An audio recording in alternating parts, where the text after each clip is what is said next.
How the Grinch Stole Christmas by Dr. Seuss. Every Who down in Whoville liked Christmas a lot. But the Grinch, who lived just north of Whoville, did not. The Grinch hated Christmas, the whole Christmas season. Now please don't ask why. No one quite knows the reason. It could be his head wasn't screwed on just right. It could be perhaps that his shoes were too tight. But I think that the most likely reason of all may have been that his heart was 2 sizes too small. But whatever the reason, his heart or his shoes, he stood there on Christmas Eve hating the Whos, staring down from his cave with a sour, grinchy frown at the warm lighted windows below in their town, for he knew every Who down in Whoville beneath was busy now hanging a mistletoe wreath. "And they're hanging their stockings," he snarled with a sneer. "Tomorrow is Christmas, it's practically here." Then he growled, with his Grinch fingers nervously drumming, "I must find some way to stop Christmas from coming."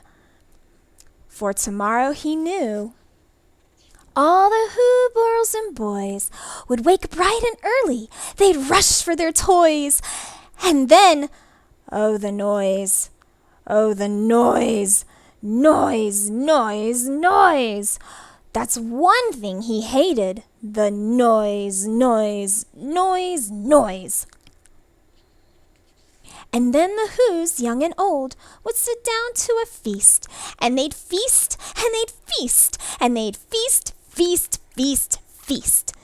They would feast on Who pudding and rare Who roast beast, which is something the Grinch couldn't stand in the least. And then they'd do something he liked least of all. Every Who down in Whoville, the tall and the small, would stand close together with Christmas bells ringing. They'd stand hand in hand, and the Whos would start singing. They'd sing, and they'd sing, and they'd sing, sing, sing, sing. And the more the Grinch thought of this Who Christmas sing, the more the Grinch thought, "I must stop this whole thing. Why, for 53 years I've had to put up with it now. I must stop this Christmas from coming. But how?" And then he got an idea. An awful idea. The Grinch got a wonderful, awful idea. "I know just what to do." The Grinch laughed in his throat, and he made a quick Santa Claus hat and a coat. And he chuckled and clucked, "What a great Grinchy trick! Why, with this coat and this hat, I'll look just like Saint Nick. All I need is a reindeer." The Grinch looked around, but since reindeer are scarce, there was none to be found. Did that stop the old Grinch? No, the Grinch simply said, "If I can't find a reindeer, I'll make one instead." So he called his dog Max. Then he took some red thread, and he tied a big horn on the top of his head. Then he loaded some bags and some old empty sacks on a ramshackle sleigh, and he hitched up old Max. Then the Grinch said, "Giddy up!" and the sleigh started down toward the homes where the Whos lay a snooze in their town. All their windows were dark. Quiet snow filled the air. All the Whos were all dreaming sweet dreams without care, when he came to the first little house on the square. "This is stopper number 1, the old Grinchy Claus hissed, and he climbed to the roof, empty bags in his fist. Then he slid down the chimney, a rather tight pinch, but if Santa could do it, then so could the Grinch. He got stuck only once, for a moment or two, and then he stuck his head out of the fireplace flue, where the little Who stockings all hung in a row. "These stockings," he grinned, "are the first things to go." Then he slithered and slunk with a smile most unpleasant around the whole room, and he took every present: pop guns and bicycles, roller skates, drums, checkerboards, tricycles, popcorn and plums, and he stuffed them in bags. Then the Grinch very nimbly stuffed all the bags one by one up the chimbley. Then he slunk to the icebox. He took the Who's feast. He took the Who pudding and he took the roast beast. He cleaned out that icebox as quick as a flash.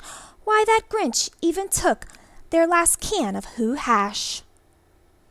Then he stuffed all the food up the chimney with glee. And now, grinned the Grinch, I'll stuff up the tree. And the Grinch grabbed the tree and he started to shove when he heard a small sound like a coo of a dove. He turned around fast and he saw a small Who, little Cindy Lou Who was not more than 2. The Grinch had been caught by this tiny Who daughter who got out of bed for a cup of cold water. She stared at the Grinch and said, "Santa Claus, why? Why are you taking our Christmas tree? Why?" But you know that old Grinch was so smart and so slick, he thought up a lie and he thought it up quick.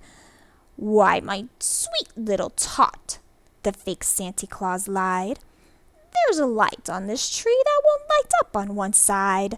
So I'm taking it home to my workshop, my dear. I'll fix it up there, then I'll bring it back here." And his fib fooled the child. Then he patted her head. He got her a drink and he sent her to bed. And when Cindy Lou Who went to bed with her cup, he went to the chimney and stuffed the tree up. Then the last thing he took was the log for their fire. Then he went up the chimney himself, the old liar. On their walls he left nothing but hooks and some wire. And the one speck of food that he left in the house was a crumb that was even too small for a mouse. Then he did the same thing to the other Who's houses, leaving crumbs much too small for the other Who's mouses.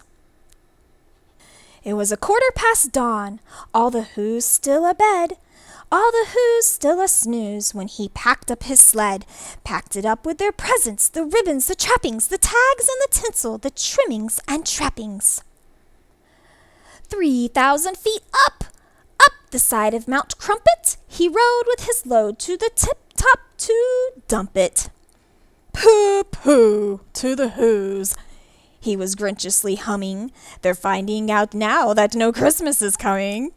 They're just waking up. I know just what they'll do. Their mouths will hang open a minute or two. Then the Who's down in Whoville will all cry, 'Boo-hoo!'" "That's a noise," grinned the Grinch, "that I simply must hear." So he paused and the Grinch put his hand to his ear.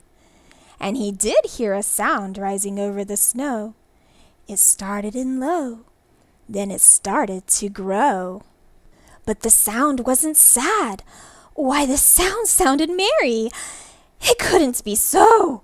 But it was merry. Very. He stared down at Whoville. The Grinch popped his eyes. Then he shook. What he saw was a shocking surprise. Every Who down in Whoville, the tall and the small, was singing without any presents at all. He hadn't stopped Christmas from coming. It came! Somehow or other, it came just the same.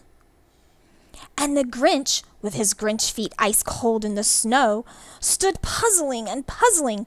How could it be so? It came without ribbons. It came without tags. It came without packages, boxes, or bags. And then he puzzled 3 hours till his puzzler was sore. Then the Grinch thought of something he hadn't before. Maybe Christmas, he thought, doesn't come from a store. Maybe Christmas, perhaps, means a little bit more. And what happened then? Well, in Whoville they say that the Grinch's small heart grew 3 sizes that day. And the minute his heart didn't feel so quite tight, he whizzed with his load through the bright morning light. And he brought back the toys and the food for the feast. And he himself, the Grinch, carved the roast beast. The end. Merry Christmas!